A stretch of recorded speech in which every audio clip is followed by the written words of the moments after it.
उसके ऊपर यकीनन इससे पाकिस्तान की इकॉनमी जो है उसको बेहतर करने में मदद मिलेगी। हमारे ज़खायर जो है वो बेहतर हुए हैं और अब तो जो है इंटरनेशनल फोरम्स हों या even state bank of Pakistan भी कह रही है कि महंगाई जो है उसमें भी मज़ीद कमी आएगी। और कल जो है वो जो इंटरनेशनल ऑर्गेनाइजेशंस है जिसके अंदर जो वर्ल्ड ऑफ स्टैटिस्टिक्स है उसने जो है वो 2023 में पाकिस्तान की इन्फ्लेशन जो है 38.5% कही और इंडिया जो है वो 11.51% पे था। और वो प्रोडिक्ट कर रहे हैं इंशाल्लाह ताला के 2024 में जो है वो इंडिया 5.66 जो है % होगी उसकी इन्फ्लेशन, फूड इन्फ्लेशन, और पाकिस्तान अल्हम्दुलिल्लाह इंडिया से भी कम होगा 2.46% के ऊपर। ये हम नहीं कह रहे, ये सरकारी अदादोशुमार नहीं है, ये इंटरनेशनल जो है वर्ल्ड ऑफ स्टैटिस्टिक्स कह रही है। अब ये इन तमाम खुशखबरियों के बाद आपको ये भी मालूम है कि एक फितना फसाद ग्रुप ने कोशिश की थी कि वो कल तमाशा लगाएंगे प्राइम मिनिस्टर की तकरीर के दौरान न्यूयॉर्क के अंदर, लेकिन उनको मुंह की खानी पड़ी। जब 15 से 17 लोग वहाँ इकट्ठे हुए तो वो जो सूरमा थे जिन्होंने अनाउंस किया था उनको शर्मिंदगी से सिर झुकाकर वापस जाना पड़ा और जो है वो उस सो कॉल्ड एहतजाज के अंदर शामिल नहीं हो सके। यही प्रॉब्लम है इनका। जब मुल्क के अंदर बेहतरी आने लगती है, जब मुल्क के अंदर हालात बेहतर होने लगते हैं, जब गरीब की रोटी जो है वो पहुँचानी लगती हैं, जब हुकूमतें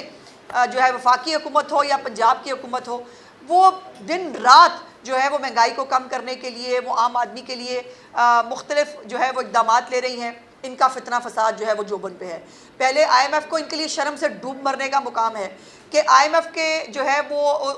उसको ख़त लिखने के बावजूद, उनको दफ्तरों में उनके ख़िलाफ़ साजिशें करने के बावजूद IMF का प्रोग्राम जो है वो अल्हम्दुलिल्लाह मिला भी। और ये भी जो है इसको हमारी जो कल मैंने वज़ीर ख़जाना को सुना जो कह रहे थे कि हमारी जो है वो अगर हमने इसको आखिरी प्रोग्राम बनाना है, जो पहले भी 2016 में मियां मोहम्मद नवाज शरीफ साहब की हुकूमत आखिरी प्रोग्राम जो है वो करके गई थी मुकम्मल IMF का, और अगर इसको आखिरी प्रोग्राम बनाना है तो हमें इसके अंदर स्ट्रक्चरल चेंजेस करने होंगे जिसके ऊपर बहुत तेज़ी से काम हो रहा है। अब कुछ दिन पहले फितना फसाद ग्रुप जो है उसको वज़ीर आला पंजाब मरीम नवाज शरीफ साहिबा ने जो है वो एक पॉलिटिकल लीडर होते हुए, एक जमहूरी जहन की खातून होते हुए, गो उनके साथ जो कुछ हुआ था वो उन्हें भूला नहीं आज तक, लेकिन उसके बावजूद उन्होंने कहा कि नहीं, इनको इजाज़त दो, इनको जाना चाहिए, इनको जलसा करना चाहिए। आप उस जलसे के अंदर जो है वो लोग नहीं आए तो फिर आपको पता है कि काना के अंदर जो है वो पहाड़ियाँ भी उग गई और बहुत सारे हमारे यहाँ पे भी कुछ लोग मुझे नज़र आ रहे हैं जिन्होंने वो पहाड़ियाँ उगे हुए जो है वो ट्वीट्स भी किए और वो हमें पहली दफ़ा पता चला कि काना के अंदर जो है वो पहाड़ियाँ भी उगती हैं। सो वो पहाड़ियाँ भी उगानी पड़ी उनको जो है वो जलसा दिखाने के लिए। और जब जलसे का टाइम ख़त्म हुआ जिसके ऊपर उन्होंने ख़ुद से अग्री किया था और वो अग्री करने के बाद जो है अच्छे बच्चों की तरह जो है वो डीजे ने भी अपना म्यूज़िक बंद कर दिया।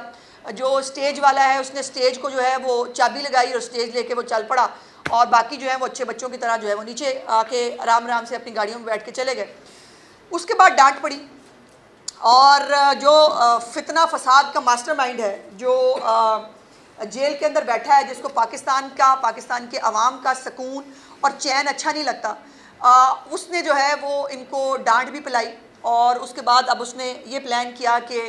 ठीक है, अब काना के अंदर जो है वो पहाड़ियाँ भी उगानी पड़ती हैं, मुख्तलिफ फ़ेक वीडियोज़ भी लगानी पड़ती हैं, तो उससे बेहतर यह है कि अब ये तरीक़ाकार इख्तियार किया जाए कि सड़कें ब्लॉक करें, चौकों के अंदर जो है मुजाहरे करें, आम आदमी को तकलीफ़ हो, गाड़ियाँ रुकें और उसके बाद एक वीडियो बने और कहा जाए पूरी कौम बाहर निकल आई है। और इस स्ट्रेटजी के तहत इन्होंने आज जो पिंडी के अंदर फसाद का प्रोग्राम बनाया है, उस फसाद के प्रोग्राम के अंदर जो अब इस वक्त चीफ मिनिस्टर KPK, जिसके अपने सूबे की हालत यह है कि मैं सिर्फ कल रात की आपको 2 चीज़ें बताना चाहती हूँ। बाजौड़ में पुलिस गाड़ी पे हमला हुआ है, बम हमला, जिसमें 3 पुलिस एहलकार ज़ख्मी हुए हैं और SHO समेत बाकी एहलकार को अल्हम्दुलिल्लाह अल्लाह पाक ने महफूज रखा। SHO शाहपुर जो है उनकी गाड़ी मामूल के गश्त पे थी और उसके ऊपर जो है ये सड़क पे जो नस्ब बम है उसके साथ जो है वो ये वाक़या हुआ। उसके बाद इस वक्त जो चीफ़ मिनिस्टर हैं KPK, वो सवाबी के लिए निकल चुके हैं और सवाबी पे वो क्यों जा रहे हैं? सवाबी में वहाँ वो क्रेन्स, एम्बुलेंस और फायर ब्रिगेड उनकी वहाँ तैयार है और वो उन्होंने लेकर जो है वो पिंडी पे यलगार करने के लिए आना है। और उनके साथ जो है वो पूरा जो सरकारी जिस तरह से आपने पिछली दफ़ा भी देखा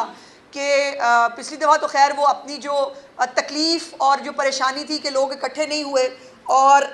गंडापुर जो है उसने जानबूझकर लेट आए जलसे के अंदर, और उसके बाद अपनी जो डिप्रेशन है वो अपनी AK-47, मुझे ये बताइए कोई CM हो किसी सूबे का, उसके हाथ में जो है वो आम आदमी के प्रॉब्लम्स को सॉल्व करने की कोई फाइल होनी चाहिए, या AK-47 होनी चाहिए। और मैंने उस दिन भी आपको बताया था इनकी अपनी फुटेजेस मौजूद हैं, जिन फुटेजेस के अंदर जो ये लोग निकलते हैं जब KPK से या कहीं से, वो अपनी गाड़ियों में उन्होंने साथ अपने असला रखा होता है। क्या कोई सियासी जमात असले के साथ सियासी जलसा करने आती है? क्या कोई सियासी जमात जो है, और एक चीफ मिनिस्टर एक सूबे का जो है वो करेने लेकर, एम्बुलेंसें लेकर और जो है वो फायर ब्रिगेड को लेकर वो क्या करने के लिए आ रहा है पिंडी के अंदर? एक बात मैं बहुत क्लियरली, लाउड एंड क्लियर इनको बता देना चाहती हूँ कि पिंडी के इस तमाशे की इजाज़त इनको नहीं मिली है। 144 इस वक्त जो है वो लगी हुई है पिंडी के अंदर, रेंजर्स जो हैं उनको भी जो है वो डिप्लॉय किया गया है। और आज अगर किसी ने अमनो अमान में दखल अंदाजी की कोशिश की, अगर किसी ने कानून को हाथ में लेने की कोशिश की, सड़कें चौराहे बंद करने की कोशिश की, तो कानून जो है वो उनको आहनी हाथों से निपटेगा। ये मैं बड़ी क्लियरली बता देना चाहती हूँ। उसके बाद जो एक और कुर्रम के अंदर जो इस वक्त हालात हैं, उसमें दो कबाइल के बीच में जो झड़पें हैं उनका सिलसिला एक हफ्ते से जारी है, और उसके अंदर 5 अफराद जो है वो अभी तक जाँ बहक हो चुके हैं ताज़ा झड़पों में, और टोटल अभी तक 46 अफराद जाँ बहक हैं, 98 ज़ख्मी हैं। ये हालत है उस चीफ मिनिस्टर के सूबे की जिसको सुबह शाम सिर्फ पंजाब पे यलगार करने के लिए निकलना है। इस बेशरम आदमी को अपने सूबे की कोई फिक्र नहीं है, ना उसको अमन व अमान की कोई परवाह है, ना ये कुर्रम में जो हो रहा है उसको वो परवाह है, ना बाकी उसके पुलिस वाले मारे जा रहे हैं उसको वो परवाह है, ना वहाँ पर लोगों को अद्वियात नहीं मिल रही, ना उसको वो परवाह है। यूनिवर्सिटियाँ बंद हो रही हैं, वहाँ की ज़मीनें बेची जा रही हैं इनके कर्जे पूरे करने के लिए। और ये क्या, ये पैसे कहाँ लग रहे हैं? ये पैसे लग रहे हैं पंजाब पे यलगार करने के आने के लिए। तो पिछली दफ़ा जो है वो अली अमीन गंडापुर साहब जो हैं उनको मौका दिया गया था इस फितना फसाद पार्टी को। चीफ मिनिस्टर साहिबा ने एक मौका दिया कि ये अपने आप को सुधार लें, लेकिन फिर moral of the story is के लातों के भूत बातों से नहीं मानते, और इसलिए इन भूतों को जो है वो अब शायद दूसरी तरह जो है वो बताना पड़ेगा। और मैं ये भी आपको बता दूं कि जो पिछले हफ्ते का नाकाम और फ्लॉप शो था, उसके बाद जो है वो फितना फसाद की जो नई प्लानिंग है उसकी तमाम तर इन्फॉर्मेशन हमारे पास मौजूद है। हमारे पास ये इतलात मौजूद है कि ये शरपसंदी जो है वो उसकी आड़ में ये क्या करना चाहते हैं, ये कहाँ कहाँ किस किस जगह से क्या क्या लेके निकल रहे हैं, ये भी हमारे पास मौजूद है।